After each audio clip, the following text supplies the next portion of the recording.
Hello guys, welcome to Muva options traders. இந்த வீடியோல என்ன பார்க்க போறோம்னா, நாம லாஸ்ட் தேர்ஸ்டே அதாவது 23rd ஜூலை நிஃப்டில ஒரு ட்ரேட் எடுத்திருந்தோம். அந்த ட்ரேட் என்ன ஸ்ட்ராட்டஜி யூஸ் பண்ணி எடுத்திருந்தோம், அந்த ட்ரேட்ல என்னாச்சு அப்படிங்கிறத டீட்டெயில்டா பார்க்கலாம் வாங்க. வீடியோக்குள்ள போறதுக்கு முன்னாடி இது மாதிரி ஆப்ஷன்ஸ் ட்ரேடிங் ரிலேட்டடான வீடியோஸ்க்கு நம்ம சேனலை ஒரு சப்ஸ்கிரைப் பண்ணி வச்சுக்கோங்க. ஸோ இப்போ நான் அந்த ட்ரேடை கொஞ்சம் டீட்டெயில்டா சொல்றேன். ஸோ நம்ம என்ன ஸ்ட்ராட்டஜி யூஸ் பண்ணியிருந்தோம் அந்த ட்ரேடு பார்த்தீங்கன்னா சிம்பிள் ப்ரைஸ் ஆக்ஷன் தான். ஓகேங்களா, சிம்பிள் ப்ரைஸ் ஆக்ஷன் இப்போ வந்து நான் ட்ரா பண்ணி காமிக்கிறேன். அதாவது சிம்பிள் ப்ரைஸ் ஆக்ஷன்னா ஜஸ்ட் ஒரு சப்போர்ட் ஜோன் ஃபார்ம் ஆச்சு. ஓகேங்களா, அங்கே தான் நம்ம ட்ரா பண்ண போகிறோம். ஸோ ஒரு ஹரிசாண்டல் லைன் எடுத்துக்கிறேன். ஓகேங்களா, ஸோ இதில் இது வந்து ஃபர்ஸ்ட் சப்போர்ட் லைன். ஓகேங்களா, ரெண்டாவது சப்போர்ட் லைன் பார்த்தீங்கன்னா இது செகண்ட் சப்போர்ட் லைன். ஓகேங்களா, ஸோ இதில் இப்போ பார்த்தீங்கன்னா ஆல்ரெடி 4 டச்சஸ் இருக்கு இந்த சப்போர்ட் ஜோனில். First touch, second touch, third touch, fourth touch. இப்போ நிப்டி 5th டச் வைக்குது இந்த சப்போர்ட் ஜோன்ல. நம்மளோட எக்ஸ்பெக்டேஷன் என்னன்னா இந்த டைம் கண்டிப்பா நிப்டி இந்த லெவலை பிரேக் பண்ணி கீழே போகும், இதுதான் எக்ஸ்பெக்டேஷன். பட் பிரேக் பண்ணி கீழே போறதுக்கு முன்னாடி கண்டிப்பா இந்த சப்போர்ட் ஜோன் டச் பண்ணிட்டு கொஞ்சம் பவுன்ஸ் பேக் கொடுக்கும் அப்படின்றதான் நம்மளோட எக்ஸ்பெக்டேஷன். ஸோ நம்ம என்ன நினைச்சோம்னா, ஒன்ஸ் இந்த ஜோனை டச் பண்ண உடனே அப் சைடு அதாவது கால் சைடு வந்து நம்ம ட்ரேட் எடுக்க நினைச்சிருந்தோம். அது மாதிரியே இந்த லெவல்ல டச் பண்ண உடனே நம்ம என்ன பண்ணிட்டோம்னா கால் சைடு ஒரு ஆப்ஷன் ஹெட்ஜிங் வந்து நம்ம ட்ரேட் எடுத்துட்டோம். ஓகேங்களா, நம்ம எக்ஸ்பெக்ட் பண்ணபடி என்ன ஆச்சுன்னா நமக்கு ஃபேவராகவே நிப்டியுமே மூவ் ஆச்சு. இந்த ட்ரேட் நம்ம எங்க எடுத்தோம்னா நிப்டி வந்து அரௌண்ட் ஒரு 23,830 அங்க இருக்கும்போது என்ன பண்ணோம்னா நம்ம ஒரு ஹெட்ஜ் பொசிஷன் எடுத்துட்டோம். ஹெட்ஜிங் எப்படி எடுத்தோம்னா 23,850 கால் ஆப்ஷனை பை பண்ணிட்டு அங்க இருந்து 200 பாயிண்ட்ஸ் ஆகவே அதாவது 24,050 கால் ஆப்ஷனை செல் பண்ணிட்டோம். இந்த ட்ரேட் நம்ம எடுத்திருந்தோம். நம்ம எக்ஸ்பெக்ட் பண்ணபடி என்ன ஆச்சுன்னா அன்னைக்கு ஈவினிங் அதாவது தேர்ஸ்டே ஈவினிங் என்ன ஆச்சுன்னா இது கிட்டத்தட்ட ஒரு 60 பாயிண்ட்ஸ் மூவ்மெண்ட் கொடுத்துச்சு. ஓகேங்களா, அதாவது தேர்ஸ்டே ஆஃப்டர்நூன் ஒரு 1.25 கேண்டில். ஓகேங்களா, ஸோ அன்னைக்கே நமக்கு கிட்டத்தட்ட 60 பாயிண்ட்ஸ் மூவ்மெண்ட் கொடுத்துச்சு. ஓகேங்களா, பட் நம்மளோட எக்ஸ்பெக்டேஷன் என்னன்னா கண்டிப்பா ஒரு மினிமம் 100 பாயிண்ட்ல இருந்து 200 பாயிண்ட் கொடுக்கும், பவுன்ஸ் பேக் வந்து 100ல இருந்து 200 பாயிண்ட்ஸ் வந்து கண்டிப்பா கொடுக்கும் அப்படின்றதுனால நான் என்ன பண்ணிட்டேன், நான் அந்த ட்ரேடை க்ளோஸ் பண்ணாம தேர்ஸ்டே க்ளோஸ் பண்ணிருக்கோம், க்ளோஸ் பண்ணாம என்ன பண்ணேன்னா ஃப்ரைடே வச்சிருந்தேன். ஓகேங்களா, பட் தேர்ஸ்டே க்ளோஸ் பண்ணும்போது என்னோட ப்ராஃபிட் பார்த்தீங்கன்னா அரௌண்ட் ஒரு 5,000 ருபீஸ் இருந்துச்சு. ஓகேங்களா, சரி நான் என்ன நினைச்சேன்னா கன்ஃபார்மா இது வந்து இன்னொரு 100 பாயிண்ட்ஸ் அது கொடுக்கும் அப்படின்ற தாட்ல ஹோல்ட் பண்ணிட்டேன். பட் அன்பார்ச்சுனேட்லி என்ன ஆயிடுச்சுன்னா வெள்ளிக்கிழமை பார்த்தீங்கன்னா சம் குளோபல் நியூஸ்னால என்ன ஆச்சுன்னா நிப்டி வந்து கேப் டவுன். கேப் டவுன் சாதாரண கேப் டவுன் கிடையாது, கிட்டத்தட்ட ஒரு 200 பாயிண்ட்ஸ் கிட்ட கேப் டவுன் ஆயிடுச்சு.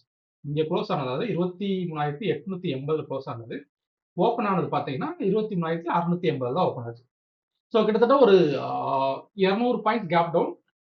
இப்போ நம்ம ஆப்ஷன்ஸ் பையிங் பண்ணியிருந்தோம்னா கண்டிப்பா நம்ம லாஸ் வந்து ரொம்ப பெரிய லாஸ் ஆகும். பட் நம்ம ஹெட்ஜ் பண்ணதுனால என்ன ஆச்சுன்னா நம்ம லாஸ் வந்து கொஞ்சம் லிமிட்டடாக தான் இருந்துச்சு. ஓகேங்களா, கேப் டவுன் ஆனப்போ என்னோட லாஸ் பார்த்தீங்கன்னா அரௌண்ட் வந்து ஒரு 8,000 தான். ஓகேங்களா, நான் என்ன பண்ணிட்டேன், இன்னும் இதை நம்ம இந்த பொசிஷன் ஹோல்ட் பண்ணிருந்தோம்னா நம்ம லாஸ் வந்து ரொம்ப அதிகமாகும். ஸோ நான் இமீடியட்டா வந்துட்டு எக்ஸிட் ஆயிட்டேன். அதாவது மார்க்கெட் ஓப்பன் ஆனா ஒரு 5 மினிட்ஸ்ல எக்ஸிட் ஆயிட்டேன்.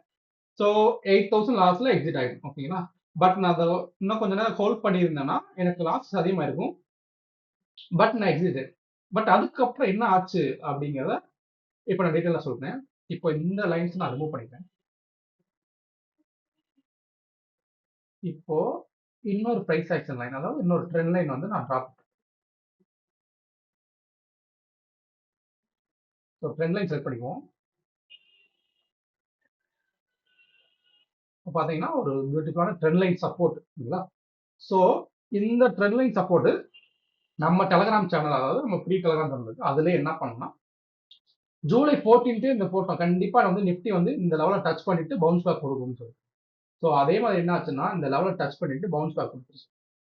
பட் நான் இங்கேயே க்ளோஸ் பண்ணதுனால என்ன ஆச்சுன்னா நான் எனக்கு 8,000 ஆகும். சப்போஸ் நான் ஹோல்ட் பண்ணியிருந்தேன்னா என்னோட லாஸ் வந்துட்டு அரௌண்ட் ஒரு 50,000 போயிருக்கும். போயிருந்து திருப்பி வந்து ரிவர்ஸ் ஆயிருக்கும். ரிவர்ஸ் ஆகி என்ன ஆயிருக்கும்னா என்னோட லாஸ் முழுக்க ரெக்கவர் ஆயிருக்கும். பட் என்னன்னா அன்னைக்கு இந்த மாதிரி பவுன்ஸ் பேக் கொடுத்துருக்கு. சப்போஸ் பவுன்ஸ் பேக் கொடுக்கலன்னா நம்ம லாஸ் அதிகமாகும். எப்பயுமே நம்ம வந்து ட்ரேட் செட்டப்ல கரெக்டா இருக்கும். இவ்வளவு லாஸ்னா இவ்வளவு லாஸ்ல தான் இருக்கும். ஓகேங்களா, ஸோ அதனால என்ன ஆயிட்டேன்னா இங்க எக்ஸிட் ஆயிட்டேன். பட் நிஃப்டி வந்து ரிவர்ஸ் ஆயிடுச்சு. ஸோ இந்த சப்போர்ட் மட்டும் இல்ல, இப்போ இன்னொரு ஒன் மோர் சப்போர்ட்டும் இங்க இருக்கு. ஒன் மோர் சப்போர்ட் எப்படின்னா நான் இங்க டிரா பண்ணிட்டு பாருங்க. ஸோ இது இன்னொரு சப்போர்ட். ஓகேங்களா? ஸோ என்ன ஆச்சுன்னா ரெண்டு டபுள் கன்ஃபர்மேஷன் இங்க. ஓகேங்களா? ரெண்டு டபுள் கன்ஃபர்மேஷன். ஸோ இங்க நம்ம ட்ரேட் எடுத்தோம்னா கிட்டத்தட்ட ஒரு 200 பாயிண்ட்ஸ் அப். நிஃப்டி வந்து 23,620 வந்து 23,820 200 பாயிண்ட்ஸ் கேப்சர் பண்ணிக்கலாம். பட் நம்ம ட்ரேட் எடுக்கல. ஏன்னா வெள்ளிக்கிழமை எனிதிங் எதனால நடக்கலாம்ல. ஸோ அதனால வந்து நம்ம ட்ரேட் எடுக்கல. ஸோ இப்போ என்ன ஆச்சு? அடுத்து நிஃப்டி எப்படி ரியாக்ட் ஆகும் அப்படின்னு கேட்டீங்கன்னா, இப்போ நம்ம ஏற்கனவே ஒரு ஜோன் வரைஞ்சிருந்தோமா? அதாவது ஒரு சப்போர்ட் ஜோன் வரைஞ்சிருந்தோமா? இப்போ அந்த ஜோனை திருப்பி நான் ட்ரா பண்றேன். இப்போ பாத்தீங்கன்னா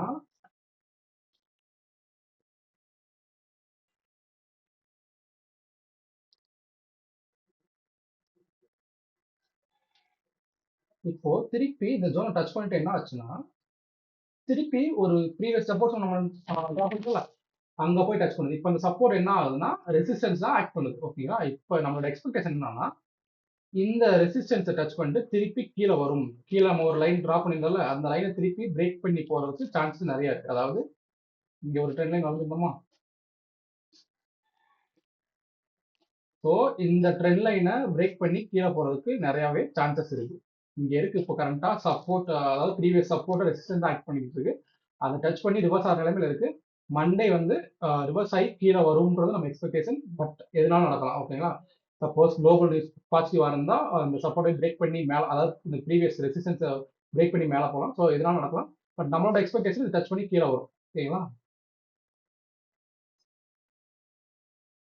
இந்த வீடியோல அவ்வளவுதான். இந்த வீடியோ பிடிச்சிருந்தா லைக் பண்ணுங்க. உங்க ட்ரேடிங் ஃப்ரெண்ட்ஸ் யாராவது இருந்தா அவங்களுக்கும் இந்த வீடியோவை ஷேர் பண்ணுங்க. மறக்காம நம்ம யூடியூப் சேனலை சப்ஸ்கிரைப் பண்ணி வச்சுக்கோங்க. தேங்க்ஸ் ஃபார் வாட்சிங்.